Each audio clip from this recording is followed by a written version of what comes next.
헌법재판소의 윤석열 대통령 탄핵 심판이 이번 주 중대 분수령을 맞습니다. 검찰 출신이자 탄핵소추위원이죠. 민주당 박균택 의원 모셔서 말씀 나눠보겠습니다. 안녕하세요. 예, 안녕하십니까. 박균택입니다. 먼저 이 소식부터 짚어보겠습니다. 헌법재판소에서 마흔혁 헌법재판관 후보자 임명 보류에 대한 헌법소원, 권한쟁의 심판 결정을 연기했습니다. 선고 2시간 전이었는데 어떤 배경일까요?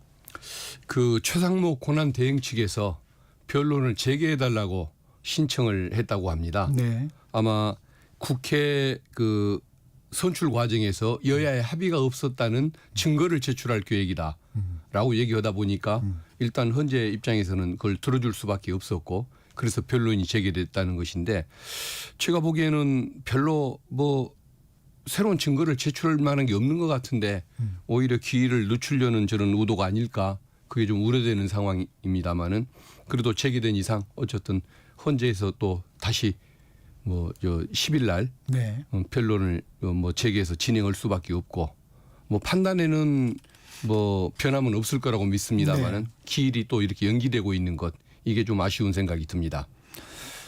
박 의원님, 그 국회 의결 없이 우원식 국회의장이 권한쟁의 심판을 제기한 것이 부적합하다. 이제 네. 최상목 권한대행의 입장인데 어떻게 생각하십니까? 국회의장에게는 그 국회를 대표할 권한이 있습니다. 네. 권한쟁의 심판을 제기할 때 국회 의결을 받으라는 규정이 없습니다. 근데 이게 그 갑자기 이런 소송을 제기한 것이라고 한다면 그 부분은 문제의 여지가 있겠지만 헌법재판관 3명을 임명하도록 선출을 했지 않습니까? 네. 그리고 이제 그것을 임명하는 것은 어떤 최상목 권한대행의 의무라고 저희들은 해석을 하고 있습니다. 그런데 국회가 선출해서 의결했던 그 사항을 대통령 권한대행이 무시를 하고 있을 때 그 국회의 의사결정이 이미 있었던 것을 관철하기 위한 그런 권한쟁의 심판이기 때문에 이건 국회 의결 절차 없이 국회의 대표자로서 어떤 국회의 명의로 이 정도의 소송을 제기하는 것은 당연한 위임 범위 내에 있다고 저는 해석이 됩니다. 그래서 절차상 문제는 없다는 것이 다수의 견해인 것 같습니다. 헌법재판관 후보자에 대한 의결 절차가 있었기 때문에 예. 국회의장이 그 부분을 제기해도 그게 절차상 문제는 아니다. 예, 그렇습니다. 국회의원들의 의결이 있었던 것을 관철하기 위한 행동이라는 저는 부수적인 절차라고 봅니다. 네. 국민의힘에선 헌재의 절차적 흠결을 자인한 것이다 이렇게 평가했는데 지금 말씀을 보면 동의할 수 없는 내용이군요. 예, 그렇습니다. 본인들이 자꾸 그 문제를 제기하고 변론 재개를 요청을 하니까 그런 부분들에 대해서 어쨌든 의견을 한번 더 들어보겠다. 자꾸 일방적으로 진행하는 것처럼 공격을 하니까 그런 절차에 오해 없이 편견 없는 판단을 하는 그 과정을 보여주겠다는 그런 의도로 보이는 것이지 헌재의 잘못을 시인해서 그런 것은 아니라고 봅니다. 국민의힘에서는 우선순위도 좀 언급을 합니다. 이 부분도 좀 하나 여쭤보겠습니다. 마흔혁 재판관 후보자에 대한 권한쟁의 심판보다 한덕수 총리 탄핵 심판부터 먼저 해야 한다. 이 주장은 좀 어떻게 생각하세요? 저는 그런 모든 것을 판단하기 위해서 헌법재판관이 제대로 된 구성을 갖춘 다음에 그런 심판을 제대로 하는 것이 필요한 것 아니겠습니까? 심판할 그 주체부터 분명히 구성을 마무리하는 것이 급하다는 생각이 듭니다. 그리고 국민에 의해서 선출된 대통령이 대한민국의 정치를 이끌어가느냐 행정의 집행을 하느냐가 이게 중요한 것이지 그 대행자가 총리냐 부총리냐 이것은 어차피 그 어떤 대행 체제이기 때문에 그 자체가 그렇게 중요한 문제는 아니라고 봅니다. 네. 헌재는 이런 입장을 밝혔어요. 권한쟁의나 헌법소원을 인용했을 경우 최상목 대통령 권한대행이 선고를 따르지 않는 건 위헌 위법이다. 이게 당연한 얘기인데 어떤 의미가 있을까요? 아마 최상목 권한대행이 네. 헌재의 결정을 따르지 않을 걸로 짐작이 되다 보니까 당연한 내용을 확인한 것 같습니다. 헌법에 의하면 임명한다라고 되어 있지 않습니까? 한다는 것은 해야 한다는 것과 같은 의미로 법에서는 해석을 하고 있습니다. 예를 들어 형법에서 뭐 강간범, 살인범 뭐 이런 그 범죄자들에 대해서 몇 년 이상의 징역을 처한다 이렇게 되어 있지 않습니까? 그럼 처해야만 하는 것입니다. 처해야만 한다라고 규정이 되어 있거나 처하지 않을 때 처벌한다는 얘기가 없다는 이유로 법관이 내 마음대로 뭐 1년도 3년 이상으로 되어 있는 것을 1년만 선고하겠다 이럴 수는 없는 것이거든요. 그래서 법에서 한다라고 하는 것은 반드시 해야만 한다는 그런 규정과 같은 의미인 건데 지금 최상목 대행이 그걸 무시를 했지 않습니까? 그리고 지금 헌법재판소에 변론 재개를 신청하는 것도 어떻게 보면 그 방해 의도로 보인다고 그걸 보기 때문에 그래 신청을 하니까 받아는 주겠다. 그러나 결정을 내리면 반드시 따르는 의무가 있다는 것을 좀 명백하게 인식하기 바란다. 이런 주의 규정을 뭐 설명한 것이 아닌가 싶습니다. 그 부분에 대해서는 좀 해석이 좀 다른 부분도 있는 것 같아요. 임명한다 부분이 임명권을 어느 정도 또 규정하는 부분이라는 얘기도 있고 그래서 좀 다른 해석도 있는 것 같습니다. 근데 이제 헌재 결정이 강제적인 집행력은 없다고 헌재 공보관도 얘기를 했어요. 그러면 헌재가 마은혁 후보자에 대해서 임명 필요하다고 판단을 해도 최상목 권한대행의 임명 시기는 좀 유연할 수 있는 건가요? 예, 아마 아니 그러니까 법적인 개념으로 보면은 따라야 하는 것입니다. 의무가 있으니까 따라야 하는 거고 즉시 임명을 하는 게 맞는데 지금 저 결정도 나오기 전에 결정이 나오더라도 법무부나 법제처 관계자들의 의견을 들어가면서 하겠다고 하는 거 아닙니까? 최종적인 해석권을 헌법재판소가 가지고 있는데 그 결정이 내려진 뒤에도 행정거 전문가들의 의견을 들어가면서 하겠다는 얘기는 따르지 않을 의사를 분명히 드러내는 것이기 때문에 그런 얘기를 하는 것일 겁니다. 그런데 그 강제적인 집행력이 없다는 얘기는 만약에 그거를 그 임명하지 않다고 할지라도 위법하고 유연한 것은 맞지만 헌법재판소장이 직접 어떻게 임명권을 행사한다든가 최권한대행을 감옥에 바로 집어넣는다든가 이런 식으로 강요할 수 없다는 것이지 위법하지 않다는 건 아니거든요. 그래서 저는 이제 그 대응책은 뭘까? 결국은 국회가 탄핵을 하거나 수사기관이 직무유기죄로 처벌하는 그런 방식으로는 대응이 가능하다는 그런 그 의미까지 부정하는 것은 아닌 걸로 봅니다. 국민의힘에서는 이게 이제 헌재의 결정을 불복할 수는 없는 거고 그런데 한덕수 총리에 대한 탄핵 심판 이 결과가 나올 때까지 좀 임명하지 말아달라 뭐 이런 의견을 권성동 원내대표가 말한 적이 있는 것 같습니다. 그런데 그것은 그 타당치가 않은 게 그 아까도 말씀드린 물론 것처럼 인용될 때를 가정해서 저희가 얘기를 하고 있습니다. 총리와 부총리가 무슨 차이가 있길래 부총리는 임명하면 안 되고 총리는 마치 임명할 수 있는 것처럼 심판 그 결과가 나올 때까지 하지 말라는 것일까? 대통령이 그 자리에 복귀하느냐 못하느냐가 중요한 것이지 한덕수 총리냐 최상목 부총리냐 둘 다 임명직이긴 마찬가지인데 그게 뭐가 그리 중요한 문제라서 그런 얘기를 하는 것일지 그건 아마 그 재판을 방해하기 위한 의도로밖에 저는 읽히지가 않습니다. 윤석열 대통령 변호인단도 졸속 심리의 첫 제동이 걸렸다 이렇게 밝혔는데 일단 헌재의 신뢰에는 좀 타격이 입을 수밖에 없는 상황입니다. 그런데 이번 일이 윤 대통령의 탄핵 심판에는 어떤 영향을 좀 미칠까요? 저는 이제 졸속 그 어떤 심리라는 자체를 동의하기가 어려운 것이 본인들이 변론제기에 신청을 해서 그걸 받아줬더니 이제는 본인들이 헌법재판소가 졸속이었다는 증거라고 이런 식으로 얘기하면 안 되는 거 아니겠습니까? 만약에 그러면 변론 재개 신청을 안 받아줬으면 또 일방적으로 진행한다고 비판을 했을 것이고 이번에는 또 받아줬더니 졸속을 시인한 것처럼 얘기한다는 그 전제 자체를 좀 인정하기가 좀 어렵습니다. 네. 윤 대통령 탄핵 심판 내용 지금 탄핵소추위원으로 활동도 하고 계시니까 이 부분이 이제 살펴보겠습니다. 오늘 탄핵 심판 5차 변론기일이죠? 예, 그렇습니다. 네. 정치인 체포조 운영, 국회 봉쇄 의혹과 관련된 핵심 인물들이 이제 증언대에 서는데 어떻게 예상하십니까? 아마 그 자기 소신대로 결국은 다 진술하지 않을까 그 생각이 듭니다. 그 홍장원 그분은 처음부터 전 국가정보원 1차장이었죠. 홍장원 국정원 전 차장 여기는 대통령의 그 불법 체포 지시 자체를 처음부터 거절을 했고 국회에서 자기 소신을 분명히 밝혀왔기 때문에 오늘도 똑같은 진술을 할 걸로 보여집니다. 그리고 이진우 그 사령관 여기는 수방사령관인데 여기는 처음부터 자기 살 길을 찾아서 진실을 얘기했던 사람이기 때문에 이건 역시도 또 마찬가지일 거라는 생각이 들고 다만 여인영 방첩사령관은 관여 정도가 제법 있는 사람인데 충안파라는 그 특성이 있어서 과연 어떤 진술을 할까 이게 이제 좀 많이 그 궁금해들 하실 것 같습니다. 근데 여인영 그 사령관은 김용현 국방부 장관과는 달리 관여 정도가 조금 더 낮은 편 아닙니까? 네. 핵심이긴 했지만 관련의 정도가 좀 낮은 겁니다.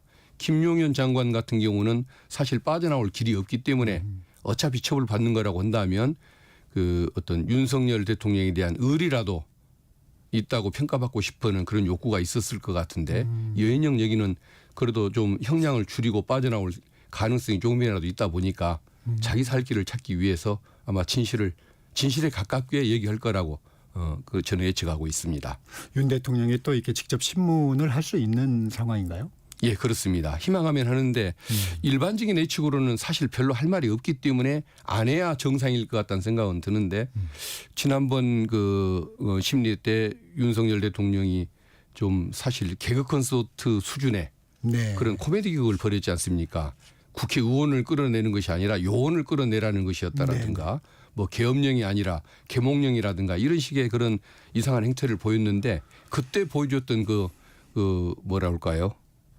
참 후한무치한 그런 태도를 보면 아마 이번에도 직접 나서서 부끄러움을 모르고 신문에 나서고 망신을 당하는 이런 결과를 또 연출하지 않을까 그렇게 예측을 하고 있습니다. 지금 말씀을 해 주셨으니까 6차 변론기일 이제 6일이죠.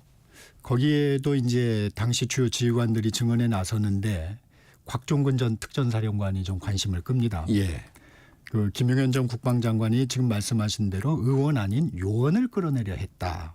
이 발언 때문인데 곽종근 전 사령관도 이 말을 좀 혼용해서 써서 좀 논란이 된 것 같습니다. 어떻게 보십니까? 근데 그 진술하는 취지를 보면 누구나 알아먹을 수 있는 거 아닙니까? 네. 예, 직접 정황이라든가 이런 거. 대통령이 직접 국회의원들을 끌어내라고 얘기했다는 그 진술을 요원과 어떻게 헷갈릴 수 있겠습니까?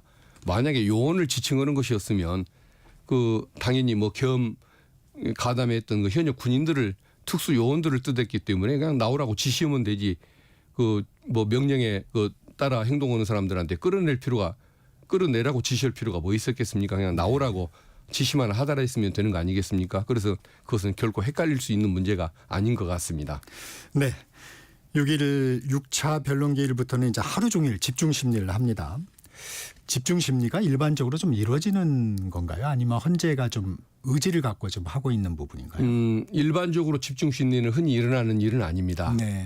근데 박근혜 대통령 탄핵 심판 때 이렇게 네. 절차를 진행을 했었습니다. 밤늦게까지도 진행을 했는데 이게 이제 어떤 대통령의 그 공석이라는 이 상황이 헌법적으로 보면 굉장히 국가적으로나 헌법적으로 보면 위기 상황인 거 아닙니까? 이걸 빨리 결론을 권자에 복귀를 하든 아니면 파면을 하든 빨리 결정해야 할 객관적 필요성이 있는 사안이기 때문에 이 정도 진행은 당연하다고 보고 있고 박근혜 전 대통령 때도 동일한 사례가 있었습니다.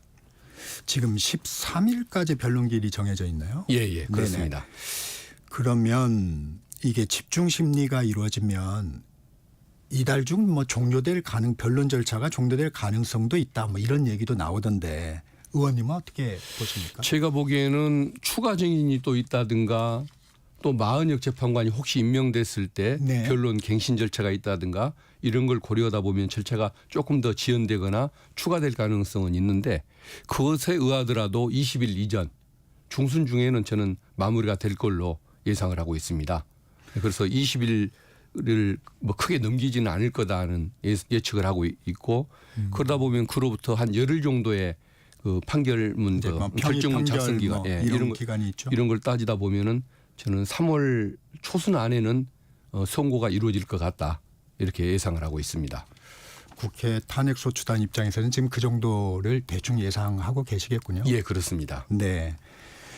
지금도 잠깐 말씀해 주셨는데 윤 대통령 측과 국회 측 증인 신청 규모는 좀 어느 정도입니까? 윤 대통령 측이 증인을 계속 신청할 가능성은 없을까요? 30명을 신청을 했고 네. 뭐 추가로 지금 4명인가 아마 받아줬을 겁니다. 네. 그런데 아마 또 계속 주장할 가능성은 있는 것 같고 그래도 아마 그 같은 내용들이 반복되는 것에 불과하다든가 별로 중요하지 않은 증인인 경우에 있어서는 아마 헌법재판소가 적절히 제어를 하지 않을까 싶습니다. 예를 들면은 지금 그 저 경제수석 박춘섭입니까? 네. 그분을 증인 신청을 해서 받아줬는데 그것도 사실은 증인 신문할 사항은 아니라는 생각이 들거든요. 예를 들면은 국가 그 예산 이걸 저 정부 예산을 민주당에서 많이 삭감을 했기 때문에 그것 때문에 이제 아마 계엄이 불가피했다 이런 주장을 하려고 거기를 신청한 걸로 지금 예측을 하고 있는데 국가 예산을 정부의 예산을 많이 삭감했다고 할지라도 그것이 계엄 사유에 해당하지 않는다는 것은 지금 최상목 권한대행이 기재부 장관으로서 이미 선언을 했던 내용입니다. 그런데 경제수석이 나와서 그런 얘기를 한들 탄핵에 어떤 영향을 미치겠습니까?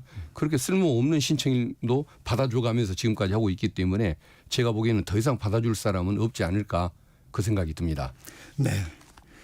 윤석열 대통령 측은 헌법재판관들의 공정성 문제를 계속 삼고 있습니다. 문영배, 이미선, 정계선 헌법재판관에 대해서 문영배 재판관은 정치적 편향을 이유로 들고 있고 이미선, 정계산 재판관은 가족관계를 문제 삼고 있는데 이 부분은 좀 어떻게 보세요? 그것은 너무 지나친 태도가 아닌가 싶습니다. 그런 식으로 따지면 자기 마음에 드는 사람이 어디 있겠습니까? 저희들이 역으로 좀 말씀을 드리자고 한다면 지금 현재 8분 중에 2분만 전 정권에서 임명했고 나머지는 지금 윤 정권 하에서 임명이 됐던 분들 아닙니까? 네. 그리고 또 주심 재판관께서는 지나친 보수다. 또 그 처형이 인사 보훈을 받았다라고 해서 또 문제가 제기됐었습니다. 그리고 재판관 8분 중에 아마 7분이 윤석열 피청구인과 같은 대학 동문, 서울대 법대 동문인 걸로 알고 있습니다. 네. 이런 걸 가지고서 누가 문제를 안 삼지 않습니까? 조금 의혹의 가능성이 있어도 그것은 체제가 이룰 수밖에 없으니까 당연히 그것을 수능을 하는 겁니다. 그런데 하나하나 다 트집을 잡아가면서 방해를 하면 어떻게 하겠습니까? 더구나 대통령 탄핵에 이르기 위해서는 6명의 동의가 필요한 거 아닙니까?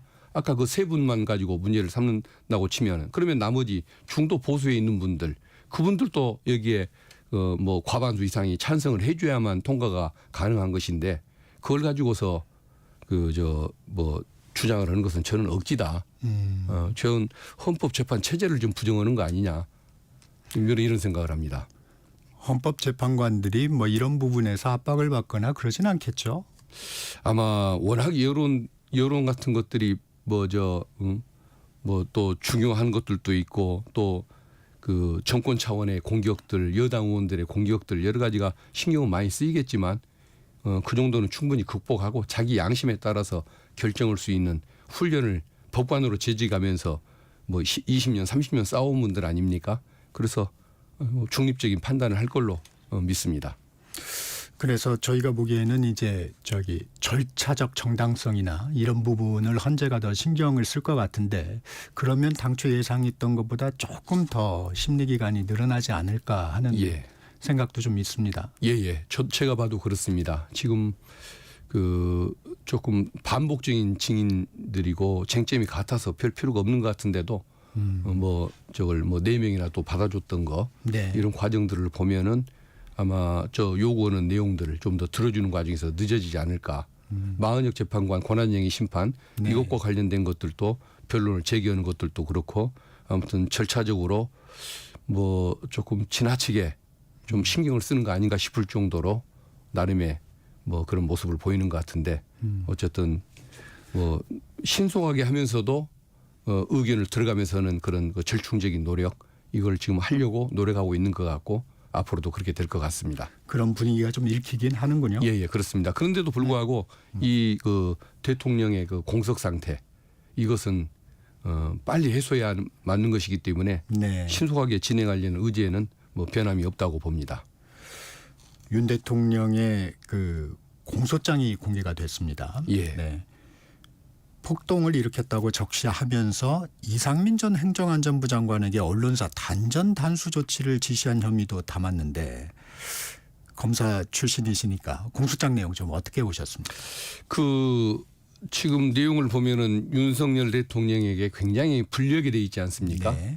그런데 그 내용들이 다 측근 참모들의 진술에 의해서 다 인정이 되는 내용들입니다. 본인이 신뢰했던 장관들, 사령관들의 진술을 토대로 그것들이 다 이루어진 증거들이고 더구나 윤석열 대통령이 그 정도로 그렇게 아꼈고 지금까지 자기의 인생을 전부를 걸었다고 해도 과언이 아닌 검찰에 의해서 표현이 된 것이기 때문에 그것은 정말 그 객관적으로 최소한도로 표현된 것에 불과할 것이라는 그런 생각을 하고 있습니다.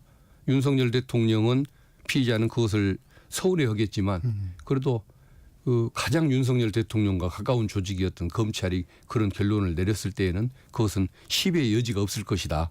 이렇게 보여집니다.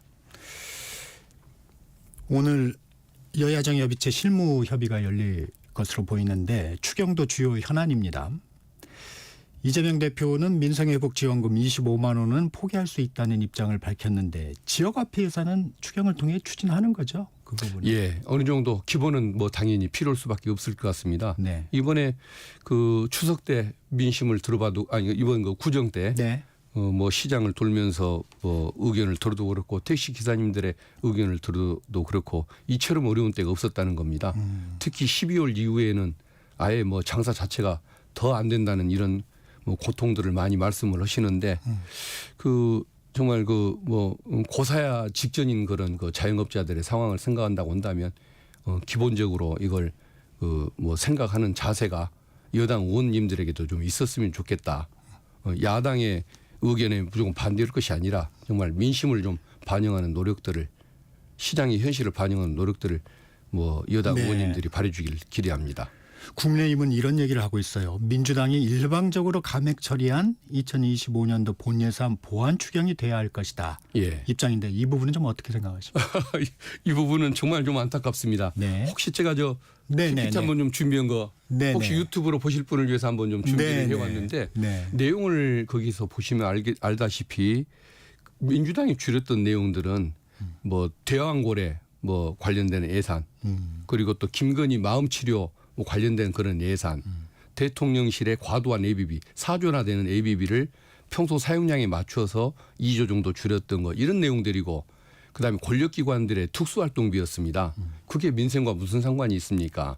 오히려 민주당이 주장하는 이런 내용들을 하나도 반영을 안 해주었고 정부 차원에서 그 감액을 했던 이 내용들이 다 오히려 여당에 의해서 이루어진 부분 아닙니까? 그래서 정말 민생을 생각한다고 한다면 정말 서민들이 생각하고 중소상공인들이 생각하는 이런 예산들을 좀 반영해주는 이 노력이 필요한 것이지 지금 특수활동비 살리고 대통령의 ABB를 논의할 때는 아니지 않나 그 생각을 합니다. 일단 의원실에서 준비한 자료를 저희가 올려서 보여드리긴 했는데 저희가 확인한 부분은 아니어서 일단 팩트 체크가 좀 필요한 부분인 것 같긴 합니다. 저도 민주당에서 어느 당원이 정리한 내용을 제가 들고 왔다는 내용을 전제로 말씀을 드립니다. 네, 오늘 여기까지 듣겠습니다. 더불어민주당 박균택 의원과 말씀 나눴습니다. 고맙습니다. 예, 감사합니다. 정격기사